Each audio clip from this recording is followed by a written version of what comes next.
Okay, so Proverbs 16:3.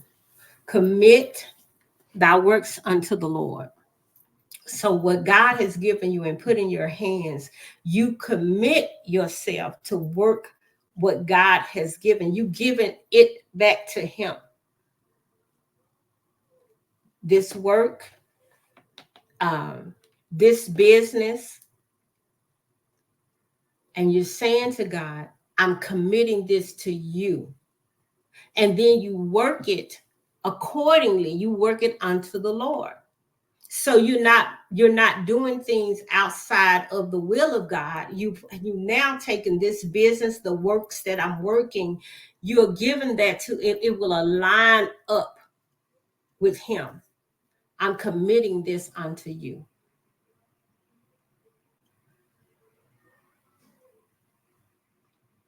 You're not looking for someone else to do it.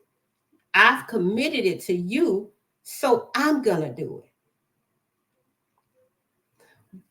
When God said, for me, going back to the podcast, I bought the equipment, I anointed the equipment, and then I set the equipment in the corner. And I anointed it unto the Lord for his works. But then I still was dealing with my apprehension. I didn't want to come out.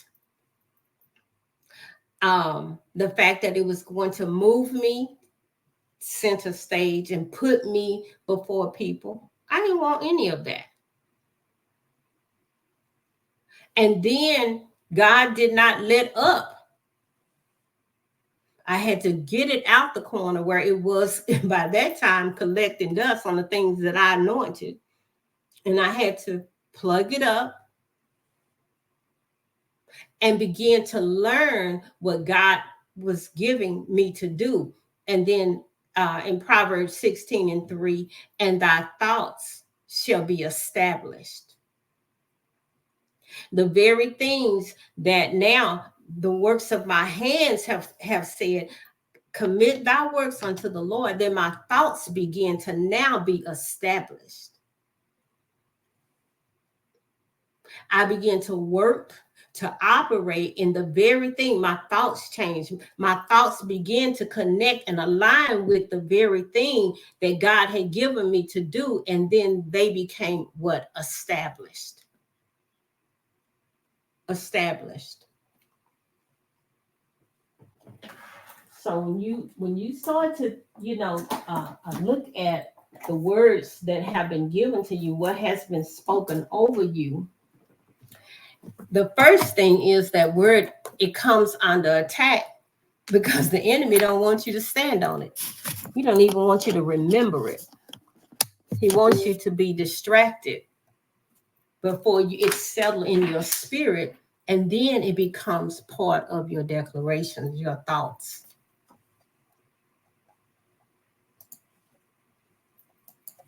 So in order for us to move in the things that God has given,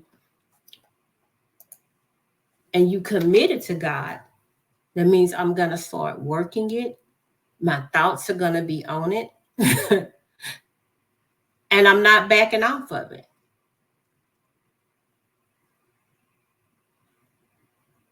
The word established is something that is recognized and accepted. It's established. It's established.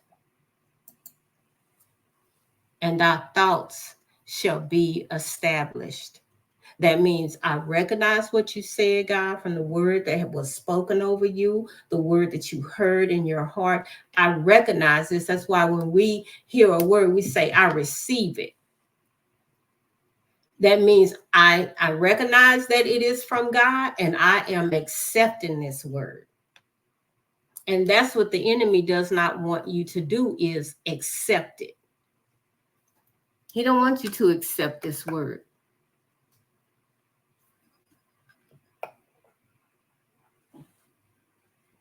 Because if you accept it, that means it's going to begin to take root in your heart, and you out of the heart, the mouth speaks. And when you begin to accept something, then your thoughts are established in it. It's going to come out your mouth. That's when you begin to make the declarations. I declare that my business is successful. God said that He will bless the works of our hands. That I declare that that provision will come through my works. I declare that I will connect with the right people and I will be successful. I declare that I am a blessing. I am blessed to be a blessing, because those things now are your thoughts and they are established, and you begin to operate in those things. That's what the enemy does not want. So if you've been told that you are center stage, so you now have got to come out of the shadow. And that's a very uncomfortable thing, to come out of the shadow. But once you come out of the shadow, out of the darkness into the marvelous light, when you come to the place of light, then all of that overlooked you, all of that walked by you and didn't see you, you are now seen.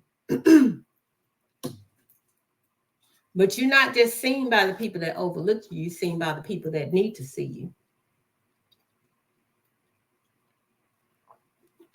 You're seen by them as well. And those are the ones that really need to see you. Because you've now committed thy works unto the Lord, and you're acting on it, and thy thoughts shall be established. It's not overlooked by you, it's looked at by you, and then it's received by you, it's accepted by you, and then you begin to walk that thing out.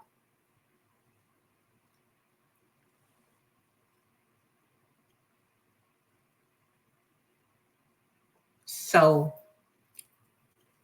the celebration of others breeds the time where you will be celebrated as well. But you have to put yourself in a position to be celebrated.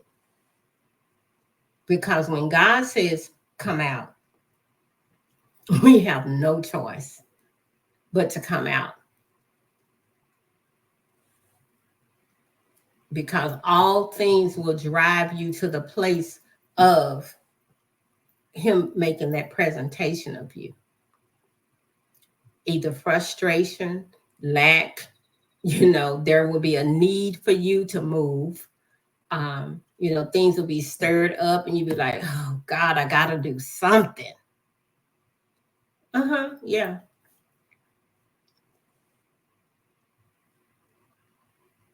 So this passage of scripture here that you've been standing on is now the alignment of your outline. Those two parts. I'm going to commit thy works unto the Lord.